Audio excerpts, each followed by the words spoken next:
Si Groenlàndia, que no passarà en una escala humana, no ho veurem, doncs s'acaba descongelant, el nivell del mar global pujaria aproximadament uns 7 metres. Groenlàndia és una illa que està enmig de l'Atlàntic Nord, està recoberta en un 82% de gel i això són 3 vegades la península Ibèrica. La campanya som diferents grups, tant de científics i ens acompanyen grups de periodistes, de TV3 i del País. Anirem amb els trineus de gossos, acompanyats, com dic, cadascú d'un inuit, caçador, que per sobre del mar congelat ens portarà a les zones que ens poden interessar.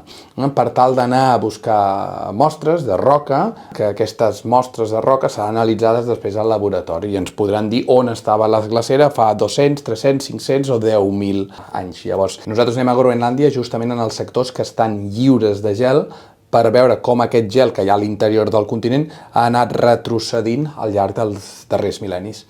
Bàsicament el que volem saber és si aquesta pauta de retrocés que estem observant les darreres dècades, com a conseqüència de l'escalfament global, doncs és quelcom que ja ha passat amb anterioritat, si hem detectat aquest tipus de retrocessos accelerats de manera semblant en el passat, o si és quelcom que són els efectes amplificats de l'escalfament global a les regions àrtiques.